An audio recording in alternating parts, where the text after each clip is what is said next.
तो ये हम लोगों ने लाइन डिफाइन कर लिया है। लाइन की तीन चीजें रहेंगी। लाइन, फुल लाइन हो गया बेसिकली वो, लाइन सेगमेंट एक उसका पार्ट, और रे इसका ये वन एंड फिक्स है। अब नेक्स्ट डेफिनेशन देख लो एंगल का। लाइंस एंड एंगल्स पढ़ रहे हैं तो पहले लाइंस का डेफिनेशन देख लिया, अब हम लोग एंगल का डेफिनेशन देख रहे हैं, एंगल होता क्या एक्चुअली। तो एंगल का डेफिनेशन रे से डिफाइन करते हैं। अगर दो रेज हैं, एक रे ये है और दूसरा रे ये है, ठीक है, ये दो रेज हैं, तो इन रेज का जो स्टार्टिंग पॉइंट है उसको हम लोग बोलते हैं वर्टेक्स, जब एंगल को डिफाइन कर रहे हैं। और यहां से जो दो रेज निकली हैं इनको बोलते हैं आर्म्स। ये एक आर्म है और ये दूसरा आर्म है। और अगर इस आर्म को हमको यहां तक लेके जाना है तो क्या करना पड़ेगा, रोटेट करना पड़ेगा। अगर तुम सोचो यहाँ पे ये पॉइंट है, फिक्स हिंज टाइप का है और ये रॉड है, अगर इसको तुमको इसके ऊपर लेके जाना है इस डायरेक्शन में तो क्या करना पड़ेगा, रोटेट करना पड़ेगा। तो जो अमाउंट ऑफ रोटेशन, मतलब कितना रोटेट करें, ये जो क्वेश्चन है अमाउंट ऑफ रोटेशन, यही एंगल होता है। तो हम लोग बोलेंगे इतना रोटेट करें, तो एरो से दिखाया हमने कि इतना अमाउंट जब रोटेट करेंगे तो ये वाला आर्म यहां तक पहुंच जाएगा, ठीक है। तो जितना ये अमाउंट ऑफ रोटेशन है उसी को हम लोग बोलते हैं क्या, एंगल, ठीक है। ये क्या कहलाएगा, एंगल। एंगल का मतलब याद रखना क्या है, अमाउंट ऑफ रोटेशन। इस वाले आर्म से यहां तक पहुंचने के लिए जितना रोटेशन करना पड़ेगा that will be called angle. अब यूजुअली एंगल को डिनोट कैसे करते हैं ये देख चुके हैं, या तो हम लोग थीटा बोल देंगे इसको, जैसे अगर इसका मेजरमेंट थीटा है तो इसको थीटा बोल देंगे, या तो ऐसे लिखते हैं, अगर ये पॉइंट ए है इस पे, इसको नाम देते हैं ओ और इसको नाम दे रहे हैं बी, तो इसको बोलते हैं ऐसे कि angle A O B, A O B, और ऐसे भी बोल सकते हैं कि एंगल बी ओ ए। इस तरीके से इसको रिप्रेजेंट कर सकते हैं। और सिंपली यहाँ पे जो लिखा है, अगर नोटेशन दिया, एंगल का मेजरमेंट दिया है, ऐसे नाम दिया है थीटा, तो ऐसे भी लिख सकते हैं। यूजुअली इस नोटेशन का यूज क्लास 9th में कम होगा, हमारे बुक्स में यूजुअली ऐसे फॉलो किया जाएगा।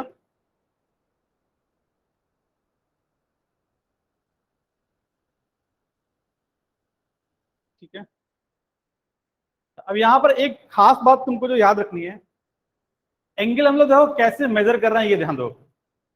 जब रेज की बात कर रहे हैं तो इस पॉइंट से रे किस डायरेक्शन में जा रहा है, आउटसाइड में, इस पॉइंट से रे किस डायरेक्शन में जा रहा है, आउटसाइड में। तो एंगल जब भी निकालते हैं तो इस बात का ध्यान रखना है कि फ्रॉम वर्टेक्स, या तो रेज दोनों की दोनों आउटसाइड जा रही होंगी या दोनों की दोनों इनसाइड आ रही होंगी, तभी उसको एंगल बोलेंगे। जैसे अगर हम एक रे बनाते हैं, इनफैक्ट ऐसे हमने एक रे बना दिया, समझा से, इसका स्टार्टिंग पॉइंट है ये वाला, यहां पे जाके एंड हो गई है, और दूसरा रे बना दिया हमने ये वाला, इसका स्टार्टिंग पॉइंट ये वाला है, ठीक है। तो यहां पे ये वर्टेक्स हमारा, इसको हम बोल रहे हैं ओ, ये इसका स्टार्टिंग पॉइंट सपोज रे का ए है, ये इसको बोल दो बी, ये रे ए बी, ठीक है, ये सी है, इसको डी बोल दिया। तो ए बी क्या है, रे है, और सी डी भी क्या है, रे, दो रे हैं। अब इनके बीच में एंगल क्या है इसकी बात करेंगे। तो इस पॉइंट पे अगर इसकी डायरेक्शन देखते हो, कौन सा, ये जो ए बी है, इस अगर पॉइंट पे बात कर रहे हैं, इस पॉइंट पे यहां से ये अंदर आते हुए दिख रहा है, ये कहां अंदर आ रहा है, ये वाला भी कहां आ रहा, अंदर आ रहा है, तो ये एंगल कहलाएगा हमारा इन दोनों रेज के बीच का, दिस इज कॉल्ड एंगल, ठीक है। तो ये इसको एंगल बोलेंगे, कोई दिक्कत नहीं, लेकिन इसको एंगल नहीं बोलेंगे, सुनो ध्यान से, ये वाला एंगल नहीं कहलाएगा। क्यों, इस पॉइंट पे इसका डायरेक्शन कहां है, अंदर, और इसका डायरेक्शन कहां है, बात देखो, जब हम लोग बात कर रहे हैं, ध्यान सुनना, बाकी दोनों भूल जाते, वर्टेक्स है, वर्टेक्स पे या तो दोनों की दोनों क्या हो रहेंगे, अंदर आ रहे होंगे रे, या दोनों के दोनों कहाँ जा रहे होंगे, बाहर, जिसका हम लोग एंगल मेजर कर रहे हैं। यहाँ पे क्या हो रहा है, जब हम लोग इस एंगल की बात कर रहे हैं, अगर तुम बोल रहे हो कि ये एंगल है कि नहीं, तो एक रे ये देख रहे हैं और एक रे ये देख रहे हैं, इसके लिए ये तो अंदर आ रहा है और ये बाहर जा रहा है, तो इसको हम लोग क्या एंगल नहीं बोलेंगे, ठीक है। तो दिस इज नॉट एंगल इस केस में। क्या ये वाला एंगल होगा, हाँ, इस वाले पॉइंट से दोनों वर्टेक्स वर्टेक्स दोनों कहां जा रहे हैं, बाहर, तो this is also an angle. तो इसमें दो एंगल बन रहे हैं, एक ये वाला और एक ये वाला, ये वाले दोनों एंगल नहीं कहलाएंगे। अब हमने लाइन में तुमने देखा होगा कि आगे पढ़ते हैं कि ये वर्टिकली अपोजिट एंगल, तो वो उसका करेक्ट वर्जन आगे देखेंगे हम लोग, लेकिन अभी तुमको याद रखना है कि ये क्या है, एंगल नहीं है, ठीक है। ये जो ऊपर दोनों है वो एंगल नहीं कहलाएंगे, ये एंगल है और ये एंगल है। फॉर एंगल क्या याद रखना है कि वर्टेक्स से या तो दोनों रेज टुवर्ड्स इनसाइड आ रही होंगी या दोनों रेज टुवर्ड्स आउटसाइड जा रही होंगी, तो उसको हम लोग बोलेंगे एंगल। एंगल किसके बीच में निकालते हैं, रेज के बीच में, ठीक है। लाइंस के बीच में एंगल नहीं निकालते यूजुअली हम लोग। उसको निकालने का तरीका क्या है वो आगे देखेंगे हम लोग।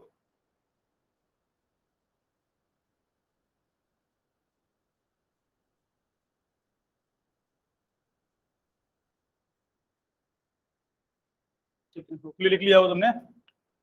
अब देखो जैसे हम बात करते हैं, ये एक लाइन है पूरा ऐसे, ठीक है।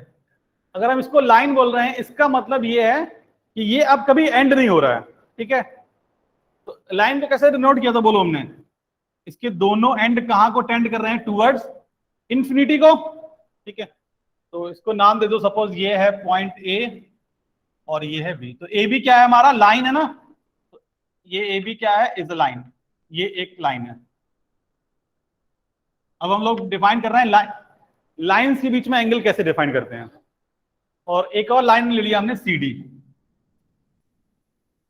यहां पे ध्यान रखना, ये क्या था, सी डी एक रे था और यहां पे ए बी क्या था, एक रे था, ठीक है। यहां पे हम क्या बोल रहे हैं, लाइन। तो ए बी भी एक लाइन है और सी डी भी क्या है, यहां पे ठीक है दिखाई पड़ रहा है, लाइन है। ये दोनों ही लाइंस हैं, तो इसको भी ड्रॉ कर लो। सपोज ये पॉइंट सी है और ये पॉइंट डी है, ठीक है। इनका इंटरसेक्शन पॉइंट लेट ये ओ है, ठीक है। जो इनका इंटरसेक्शन पॉइंट है हमने मान लिया वो ओ है, ठीक है। ओ क्या है, इंटरसेक्शन पॉइंट।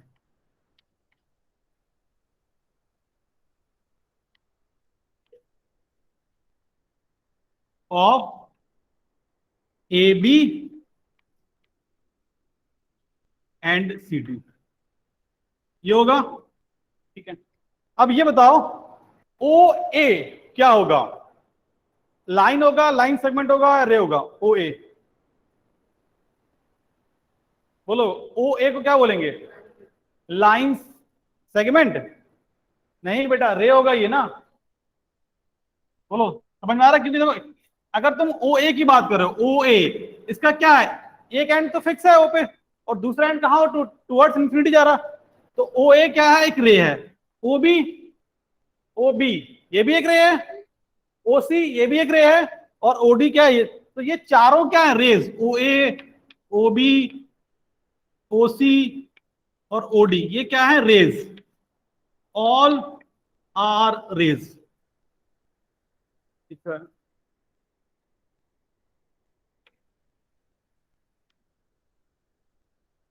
अब इनका यूज करके हम लोग एंगल्स निकालते हैं between the angle between the lines, ठीक है। तो क्या ये एंगल कहलाएगा, बताओ अच्छा, क्या ये एंगल कहलाएगा, बोलो।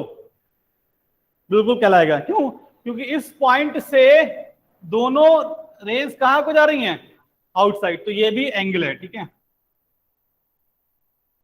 इस एंगल को क्या बोलेंगे, ए ओ डी।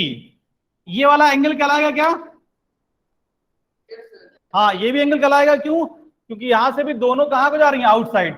ये वाला एंगल कहलाएगा क्या, हाँ ये भी एंगल कहलाएगा, क्योंकि यहां से भी कहां जा रही हैं, दोनों आउटसाइड। सिमिलरली ये भी, तो ये चारों क्या कहलाएंगे, एंगल्स, ठीक है। तो इस तरीके से हम लोग लाइंस में एंगल डिफाइन करते हैं। अब देखो जैसे जैसे हम लोग धीमे धीमे बड़े होते जाएंगे तो क्या करेंगे, ये जो पूरा 100% कन्वेंशन है उसको फॉलो मतलब क्या, वो मान लेंगे कि मालूम है तो एरो बनाना गायब कर देंगे हम लोग धीमे धीमे। तो वो एक हैबिट रहेगा कि हाँ अंडरस्टूड रहेगा कि नहीं बनाया तब भी वो एरो है वहां पे, ठीक है।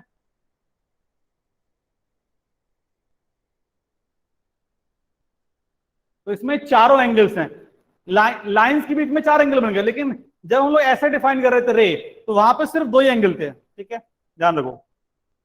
अगर ऐसे रे कर रहे हैं तो उसके बीच में सिर्फ एक ही एंगल है।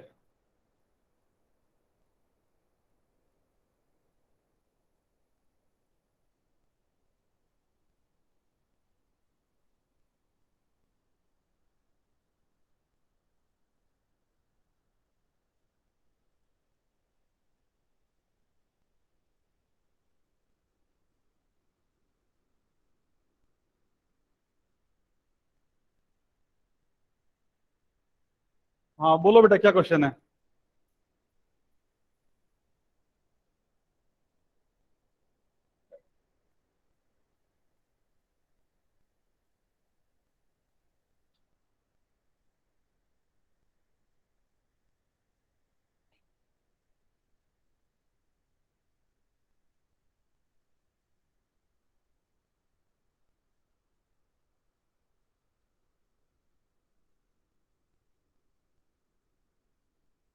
बाकी हम लोग कल कुछ एंगल्स डिफाइन कर चुके थे, ये डेफिनेशन था एंगल का।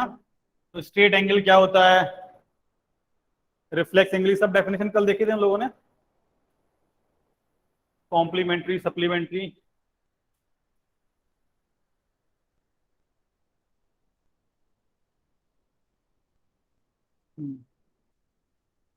सर थीटा की तरह अच्छा देखो तुम लोग थीटा अल्फा बीटा से बड़ा कंफ्यूज रहते हो। देखो थीटा अल्फा बीटा ये सब क्या होते हैं, ये सब बेसिकली ग्रीक के अल्फाबेट हैं। जैसे अपना एबीसीडी होता है, ए बी सी डी ऐसे पढ़ते हैं, तो अपने अल्फाबेट है इंग्लिश के, ऐसे ग्रीक का जो लैंग्वेज है वो अल्फा बीटा उसका एबीसीडी और कुछ नहीं है। तो यूजुअली मैथमेटिक्स का बहुत सारा रिसर्च कहाँ पे होता है, ग्रीस में हुआ था। तो इसीलिए उन्होंने अपने अल्फाबेट डिफाइन किए थे, तो उसको फिर वर्ल्ड वाइड फॉलो करते हैं।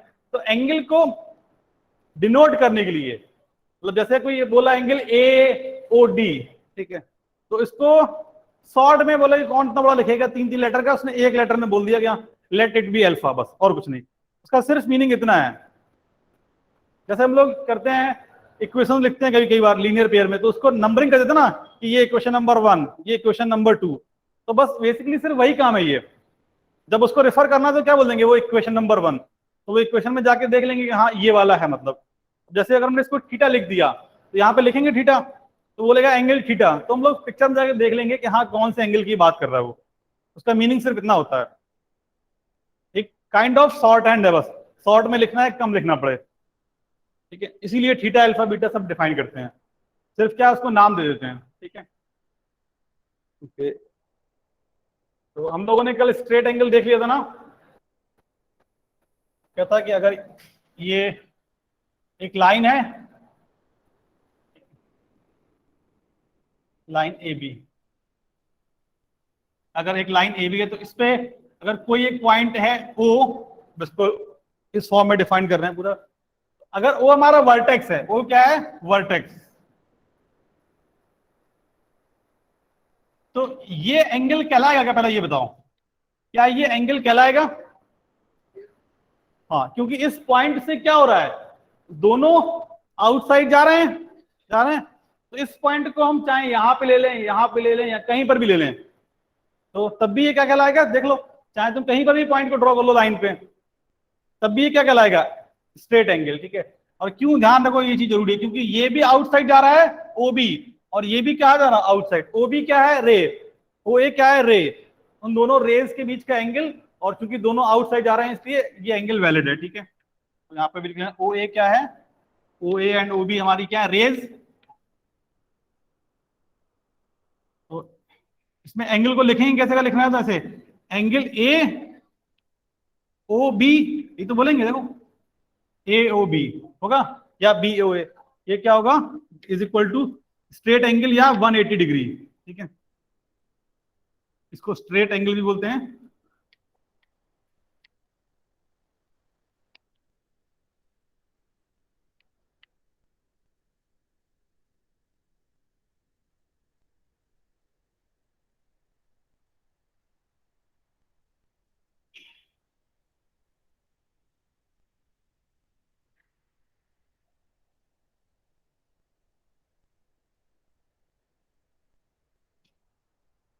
बाकी एक्यूट ऑप्टिव्स के सारे कल देख लिए थे, कॉन्करेंट लाइन भी देख लिए थे।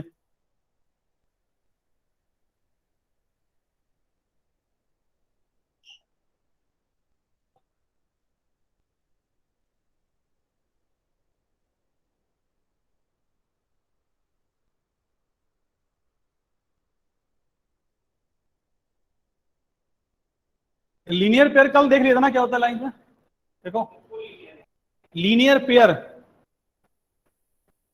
देखो लास्ट में शायद लिखाया था, एक बार चेक कर लो।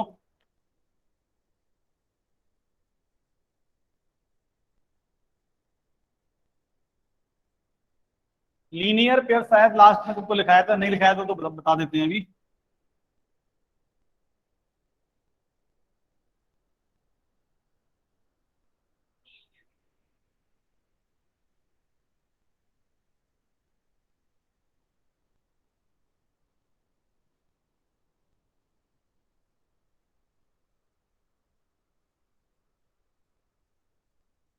तो क्वेश्चन नहीं लिखा है, लिख लो फिर वहां पे लीनियर पेयर लिख लो।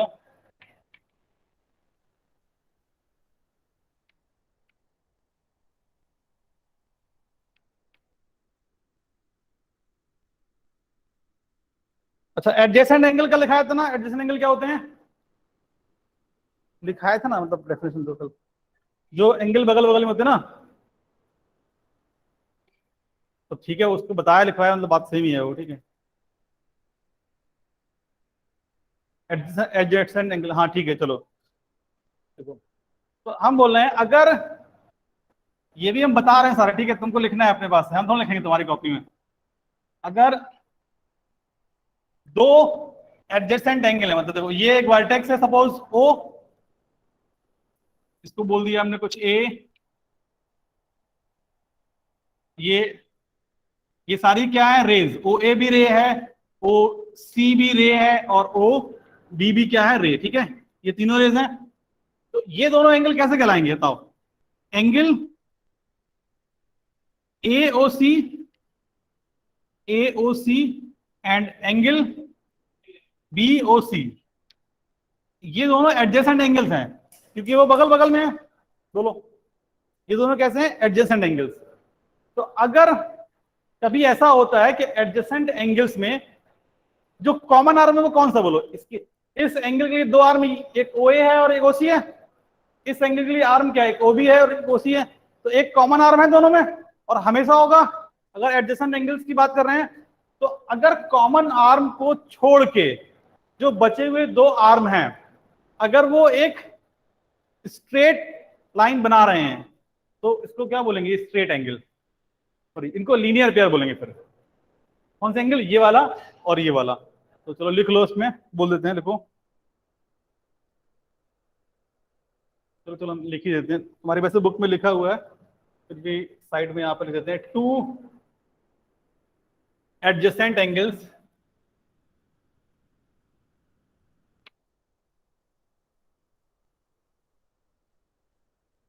To adjacent angles whose non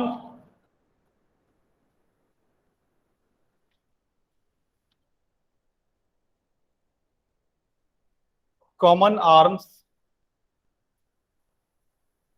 are opposite rays,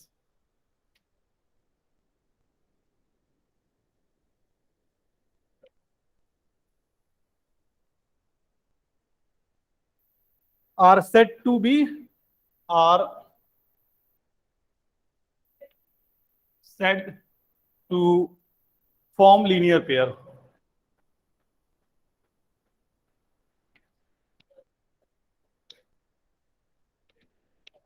अच्छा यहां पे एक नया वर्ड यूज हुआ है, उसको भी समझ लो क्या है, अपोजिट रेज।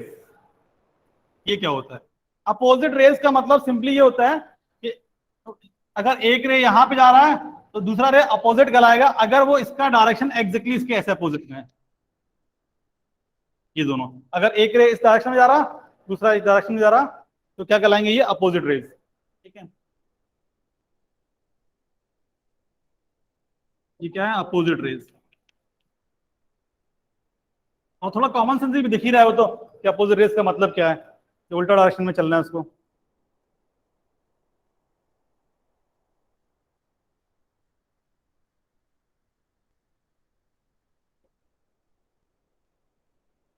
तो देखो क्या बोला, कभी भी दो एडजेसेंट एंगल्स अगर ऐसे हैं, two adjacent angles whose non common, तो कॉमन आर्म इसका क्या है, ये ओसी, तो नॉन कॉमन क्या होगा, ओ ए और ओ बी, तो ये दोनों अपोजिट रेज हैं इस केस में, एक इस डायरेक्शन में जा रहा है और एक इस डायरेक्शन में जा रहा है। तो अगर ऐसा है तो ये एंगल्स कैसे कहलाएंगे, लीनियर पेयर, मतलब ये दोनों क्या एंगल, लीनियर पेयर। तो यहाँ पे ये दोनों एंगल्स क्या कहलाएंगे, लीनियर पेयर।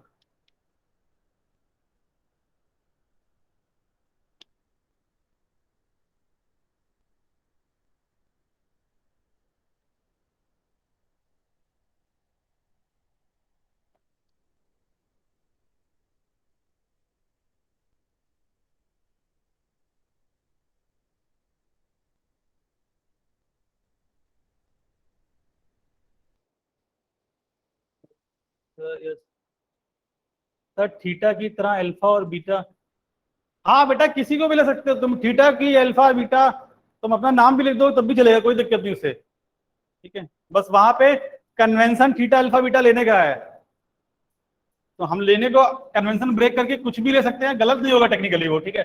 बस वो डिफरेंट हो जाएगा दूसरों से और कुछ नहीं। जैसे वेरिएबल के लिए हम लोग एक्स और वाई का यूज करते हैं, ऐसा नहीं है कि तुमको उसी का यूज करना है, अगर तुम पी क्यू आर का यूज करोगे तो गलत नहीं माना जाएगा वो भी।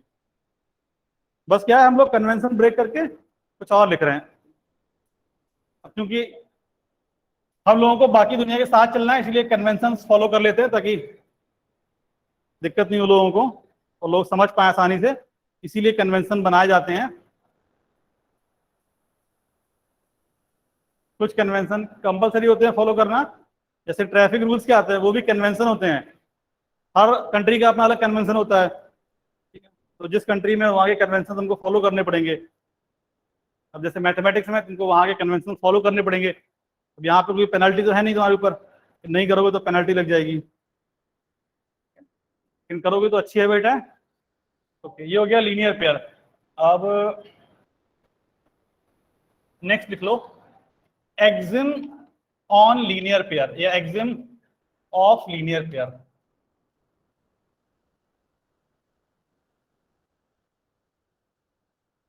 एक्सिम का मतलब मालूम है क्या है, कि इसको हमको प्रूव नहीं करना है, ठीक है। ये बट ऑब्वियस स्टेटमेंट है बिल्कुल, जो अपने आप समझ में आएगा, इसमें कुछ प्रूव करने की जरूरत नहीं होती रहती है। जब भी हम लोग एक्सिम वर्ड का यूज कर रहे हैं, मतलब हाँ एक स्टेटमेंट देंगे जो सेल्फ एविडेंट ट्रू स्टेटमेंट होगा, तो वो अपने आप को जस्टिफाई कर रहा होगा और कुछ इसमें प्रूव करने की जरूरत नहीं है हमको, ठीक है। तो लिख लो वहां पे, इफ अ रे if a ray stands on a line, if a ray stands on a line, then if a ray stands on a line, then sum of adjacent angles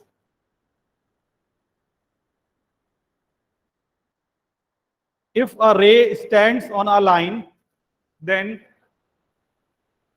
sum of adjacent angles is 180 degree. Sum of adjacent angles is 180 degree.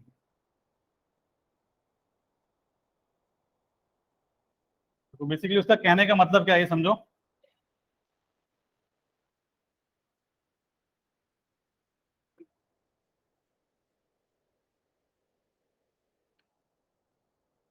देखो ये बोल रहा है कोई एक line है, ये suppose line है ए बी, ये एक लाइन है, ठीक है।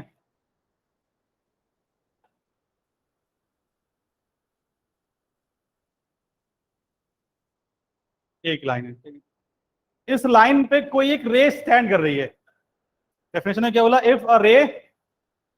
इफ अ रे स्टैंड्स ऑन अ लाइन, तो इस पे स्टैंड करने का मतलब क्या, वो यहीं से कहीं से स्टार्ट हो रही होगी तभी तो स्टैंड करेगी। सपोज ये है, ऑब्वियसली ये वर्टेक्स होगा। वर्टेक्स पे ऐसा नहीं कि हमेशा ओ लिखते हैं, क्योंकि ओ लेटर हमने पहली बार यूज किया, इसको बार बार यूज कर रहे हैं। अगर कहीं वो ब्लॉक हो जाएगा, ब्लॉक होने का मतलब अगर क्वेश्चन में बोल देगा कि ये पॉइंट हुआ है, तो हम लोग कोई और नाम यूज कर लेंगे उसके लिए, ठीक है। तो ये रे है जो इस पे स्टैंड कर रही है, तो सपोज इसको नाम दे दिया ओसी। तो डायग्राम तो बिल्कुल सेम बन गया जो पिछले वाला था। अब इसमें एडजेसेंट एंगल कौन से होंगे? यही वाला होंगे, ये वाला और यही वाला, ये दोनों होने वाले हैं। तो ये दोनों एडजेसेंट एंगल्स हैं, तो इन दोनों का सम कितना होगा? 180 डिग्री। ये एग्जाम है। अब ये ऑब्वियसली बिल्कुल क्या है, ये अपने आप दिख रहा है कि हाँ ये ट्रू है, बिल्कुल कॉमन सेंस की बात है ये तो इसीलिए क्या बोला इसको exam, exam of linear pair.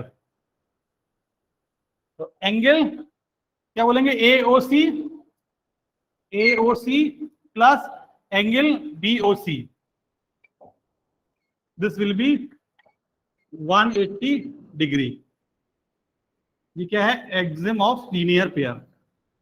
बस हाँ,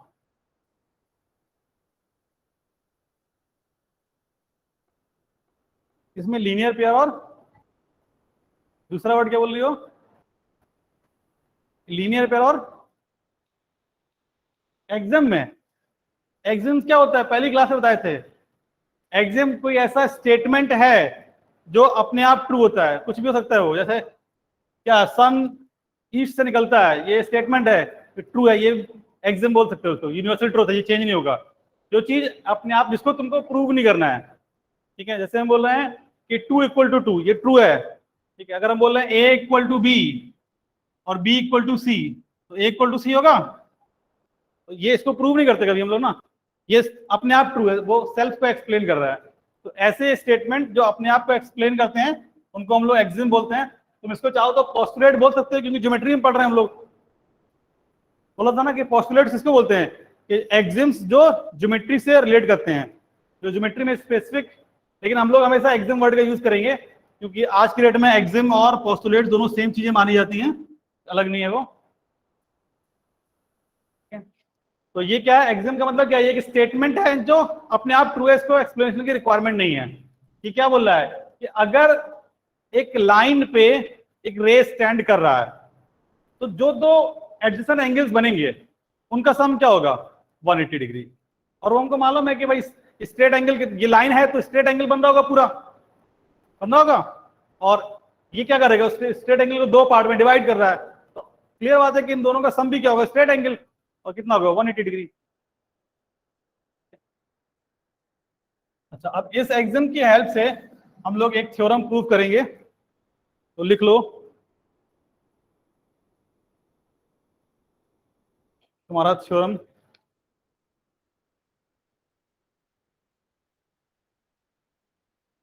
if two lines intersect,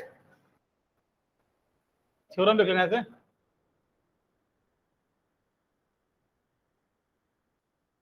if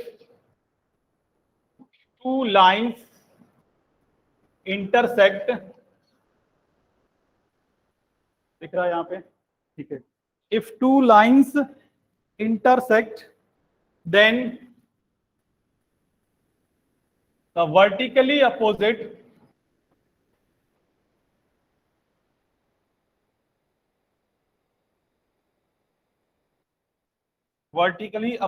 angles are equal।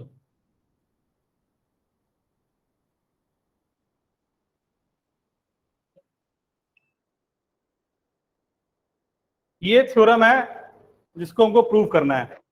Theorem का मतलब क्या होता है कि जिसको हमको प्रूव करना पड़ेगा, ये अपने आप ट्रू नहीं है।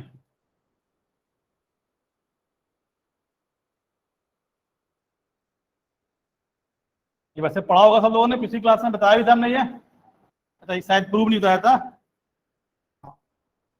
लेकिन ये तो बताया था ना कि वर्टिकली अपोजिट एंगल्स किसको बोलते हैं?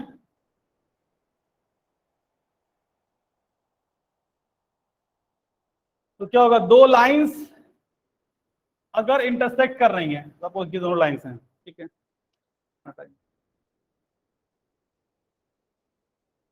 तो लाइंस को अब तो बिल्कुल एक्यूरेट फॉर्म में ड्रॉ कर सकते हैं, आज ही सीखा है। ए बी लाइन है ये, सपोज ये लाइन सी डी है, तो लाइंस हैं, इसका मतलब क्या है, वो दोनों जगह इनफाइनाइट को टेंड कर रहा होगा, ठीक है। लेट इनका इंटरसेक्शन पॉइंट ये ओ है, तो वर्टिकली अपोजिट एंगल किसको बोलेंगे बताओ? ये वाला एंगल और ये वाला एंगल, इन दोनों को क्या बोलते हैं? Vertically opposite angle. सिमिलरली ये दोनों, ये वाला एंगल और ये वाला एंगल, इनको क्या बोलते हैं? Vertically opposite angle. तो कौन कौन से एंगल वर्टिकली अपोजिट हैं? एक तो A O B, sorry A O D, angle A O D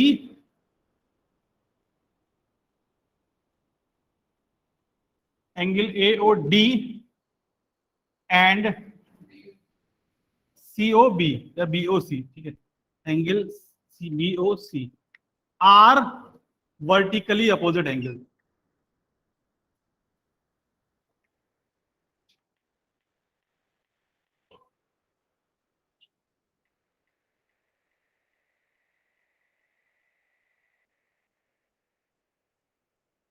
इसी तरह दो और एंगल हैं, कौन से? ए ओ सी, तो angle A O C and B O D, B O D are vertically opposite.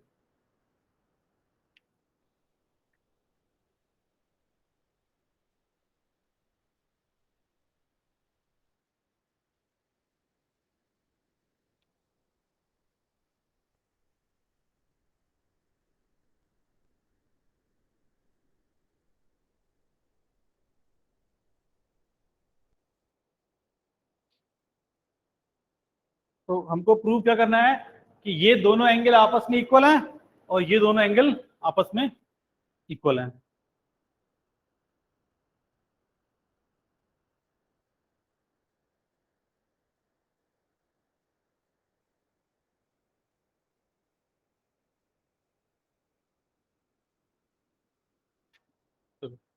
अच्छा देखो, तो एक हम प्रूव कर देंगे, दूसरा सिमिलरली तुम लोग प्रूव कर सकते हो आसानी से।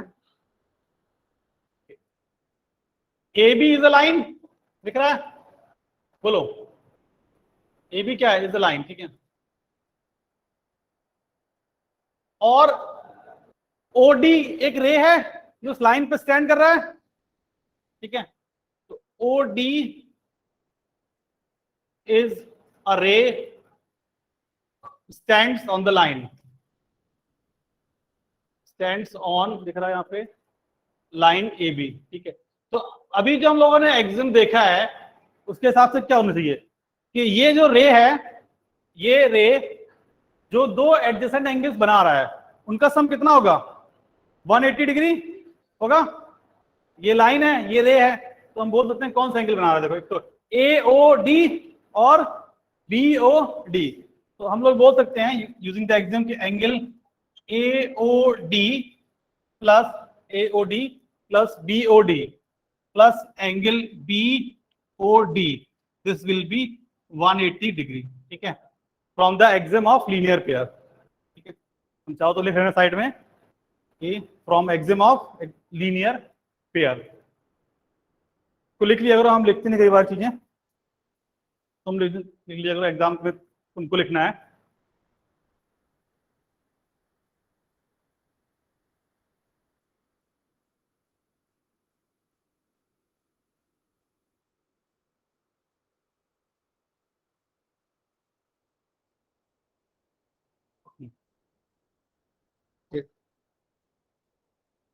अब इसी तरह लाइन सी डी भी एक क्या लाइन है? सी डी भी एक लाइन है। तो C D is a line और उसपे ए ओ क्या एक रे है, सॉरी ए ओ नहीं, ओ ए, क्योंकि स्टार्टिंग पॉइंट इसका ओ है। तो ओ ए इज अ रे स्टैंड्स ऑन सी डी। वो एक कौन से दो वर्टिकली अपोजिट एंगल बना रही है बताओ? एक तो AOC और AOD या DOA, ठीक है। तो चलो इसको लिखते हैं COA, एक तो एंगल ये है, और DOA। तो एंगल COA प्लस एंगल क्या हो जाएगा? DOA या AOD, this will be 180 degree, ये हो जाएगा, ठीक है। तो वर्टिकली अपोजिट एंगल्स कौन कौन से थे अपने?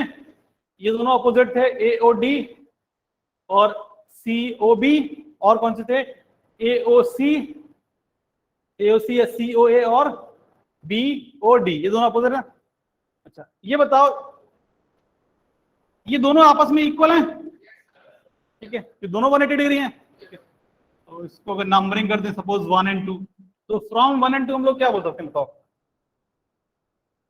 फ्रॉम 1 और 2 ये बोल सकते हैं कि angle AOD plus angle BOD equal to angle COA plus angle AOD होगा। तो ये दोनों एंगल कट जाएंगे दोनों जगह, तो यहां से क्या मिल जाएगा, angle BOD is equal to angle COA या AOC, ठीक है। तो BOD, बी कहां गया, BOD और COA ये भी कैसे हैं, वर्टिकली अपोजिट रहेंगे, इक्वल है।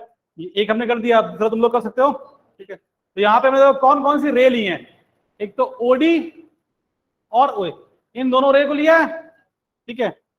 तुम दूसरी बार क्या करोगे, एक बार OB और OC रे को ले लोगे तो दूसरा एंगल प्रूव हो जाएगा। लाइन तो वही रहने वाली है, एक बार AB रहेगा और एक बार CD रहेगा। तो चलो दूसरा तुम लोग लिख लो अपने हाथ से, दूसरा लिख के कंप्लीट करना है तुमको, ठीक है।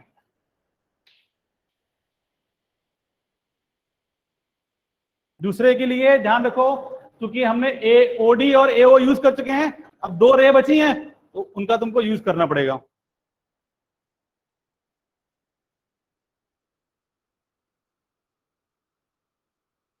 तो पहला थ्योरम हम लोगों ने आज अपना प्रूव किया ज्योमेट्री का, क्या है कि vertically opposite angles are equal.